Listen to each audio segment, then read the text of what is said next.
Social media के मेरे दोस्तों, आपको सादर नमस्कार। पहलगाम में जो आतंकी हमला 22 अप्रैल 2025 को हुआ, उसे कभी भी भुलाया नहीं जा सकेगा। सदियां बीत जाएंगी, लेकिन इस हमले की टीस हमेशा बनी रहेगी।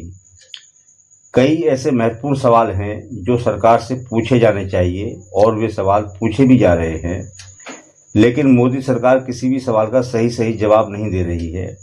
यह स्वस्थ लोकतंत्र पर एक आघात है। सरकार जांच और कड़ी कार्रवाई की बात बार बार कह तो रही है, लेकिन इस पर भी बहुत ज़्यादा भरोसा इस देश को हो नहीं रहा है। इसका भी कारण है दोस्तों, 14 फरवरी 2019 को पुलवामा में भी ऐसा ही कायराना हमला आतंकियों ने किया था, और देश के 40 जवान वीर गति को प्राप्त हो गए थे। आज इस घटना को 6 साल से अधिक का समय हो चुका है। जांच तक पूरी नहीं हो पाई है। उस हमले का मास्टरमाइंड कौन था? उस हमले में कितने आतंकी शामिल थे? वे कौन कौन थे? देश को अभी तक कुछ भी इस बारे में पता नहीं है। पूरे देश को और मुझे भी यह उम्मीद बनी हुई है कि मोदी सरकार इस बार कोई निर्णायक जवाब पाकिस्तान और उसके आतंकवाद को देगी, लेकिन अभी तक का जो हासिल है वह मन को मायूस और बेचैन भी करता है। आज 10 दिन से ऊपर हो चले हैं, आतंकवादियों का कोई पता नहीं चल पा रहा है। जिन 4 आतंकियों ने इस बर्बर हमले को अंजाम दिया, उनके स्केच भी जारी हो चुके हैं। तो आखिर ये फिर आतंकवादी गए कहाँ? इस समय ये है कहाँ? क्या ये एलओसी पार कर गए हैं और पाकिस्तान चले गए हैं, या कश्मीर में ही कहीं छुपे बैठे हैं? अच्छा, इस सवाल पर सरकार को और ज़्यादा शर्मिंदा क्या किया जाए कि आतंकी पहलगाम तक पहुंचे कैसे? लेकिन यह सवाल तो अब शिद्दत से बनता है कि जब हमारे पास आतंकियों के डिजिटल फुटप्रिंट हैं, अपने आकाओं से उनकी बातचीत का इलेक्ट्रॉनिक डाटा है, तो हमारी पकड़ मजबूत क्यों नहीं हो पा रही? मित्रों, इन सवालों का कभी तो पटाक्षेप होगा। मैं यहाँ सरकार के अलावा सवाल उन लोगों से भी पूछ रहा हूँ जो धर्माचार्य हैं या कथावाचक हैं। पहलगाम हमले का मुख्य प्रतिबिंब सिर्फ 26 लोगों की मौत नहीं है। यह दुश्मन देश पाकिस्तान द्वारा भारत के पराक्रम और इकबाल पर भी हमला है। फिर भी 26 लोगों की यह अचानक मौत उनके परिजनों को कितना दुखी कर रही है, ये हम सभी समझ सकते हैं। और मित्रों, मेरा यह मानना है कि मौत किसी भी तरह हो, चाहे वो किसी बीमारी में हो, किसी हादसे में हो, किसी एक्सीडेंट में हो, किसी भी तरह से मौत हो, वह मरने वाले के परिजनों को, रिश्तेदारों को, दोस्तों को दुखी ही करती है। ऐसे में जब धर्माचार्य बैठे बैठे ये कहते रहते हैं कि अरे क्या शोक करते हो, आत्मा तो अजर अमर है, वह सिर्फ शरीर रूपी कपड़े बदलती है, यह धर्माचार्यों द्वारा उन लोगों का उपहास उड़ाना है, मजाक उड़ाना है, जिनका कोई मृत्यु को प्राप्त होता है। अब किसी धर्माचार्य में यह कहने की हिम्मत है क्या कि पहलगाम में जो मारे गए उनका शोक मत करो, उनकी आत्मा तो अजर अमर है, वे आत्माएं परमात्मा के श्री चरणों में शांति पा रही होंगी।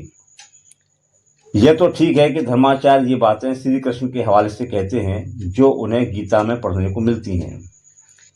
लेकिन मेरा मानना है दोस्तों कि श्री कृष्ण ने जो कहा वह एक तथ्य है, जो कि सत्य भी है, लेकिन तथ्य का उपयोग किसी का मजाक उड़ाने में नहीं किया जाना चाहिए।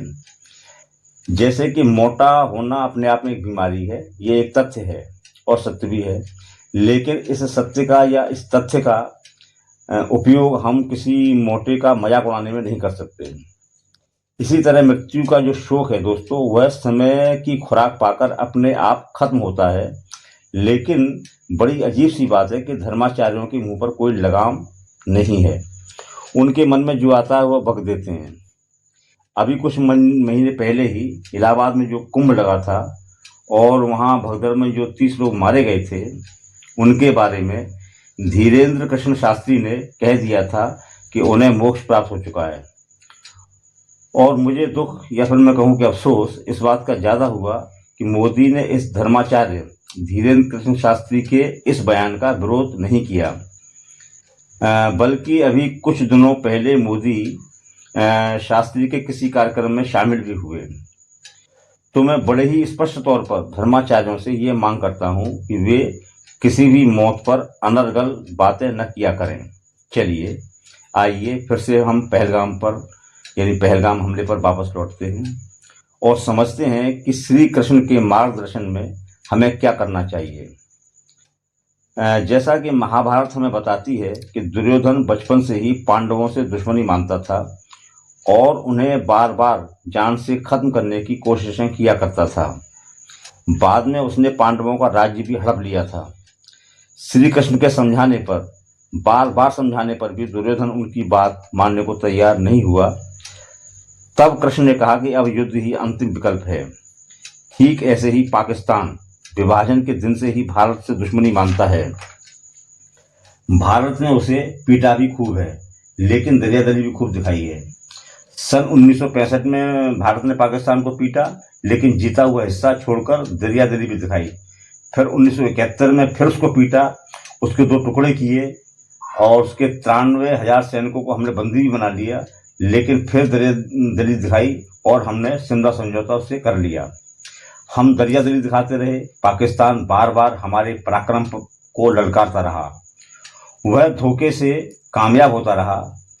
अब हमें किसी भी सूरत में पाकिस्तान को छोड़ना नहीं चाहिए, भले ही हमें भी धोखे का सहारा ही क्यों न लेना पड़े।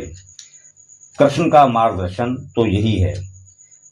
जब जयद्रथ और दूसरे योद्धाओं ने अभिमन्यु को धोखे से चक्रव्यूह में मार दिया था और अर्जुन ने यह प्रतिज्ञा की थी कि अगले दिन शाम तक वह जयद्रथ का वध कर देगा, अगर वह ऐसा नहीं कर सका तो खुद चिता में जलकर मर जाएगा।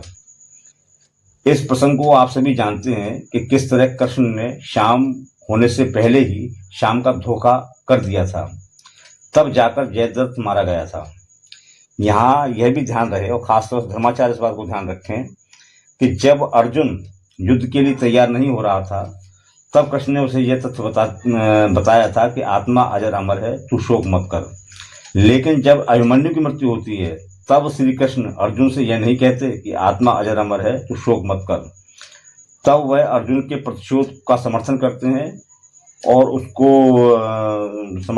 उसका साथ देते हैं। तो भाजपा यह जोर शोर से मानती है और कहती है कि भारत के मार्गदर्शक नायक राम और कृष्ण हैं। इस समय नरेंद्र मोदी भाजपा से प्रधानमंत्री हैं, तो उन्हें कृष्ण के आदेशों का पालन करना चाहिए। पाकिस्तान को पीटें और ऐसा पीटें कि वह अधमरा हो जाए, फिर कभी वह लंगड़ा कर भी न चल सके। जब से पाकिस्तान बना है, कांग्रेस का एक भी प्रधानमंत्री वहां नहीं गया है, जबकि भाजपा के अटल बिहारी वाजपेयी और मोदी स्वयं दोनों ही पाकिस्तान जा चुके हैं। अब कभी मोदी ये गलती न करें। पाकिस्तान ऐसा कदापि नहीं है कि उस पर ऐसी मेहरबानियां की जाएं। तो पूरा देश और मैं भी चाहता हूं कि पाकिस्तान की टांगों को तोड़ना है, क्योंकि आतंकवाद पाकिस्तान की टांगों से चलकर ही हमारे यहाँ आता है। मुझे उम्मीद है कि मोदी का अभिमान भी अंगड़ाई ले रहा होगा और वह देश के अभिमान का सिर ऊंचा करेंगे। जय हिंद, जय भारत। मेरा आग्रह है मित्रों कि मेरे चैनल को सब्सक्राइब करें और वीडियो को ज़्यादा से ज़्यादा शेयर करें। आपका आभारी सुनील गोस्वामी।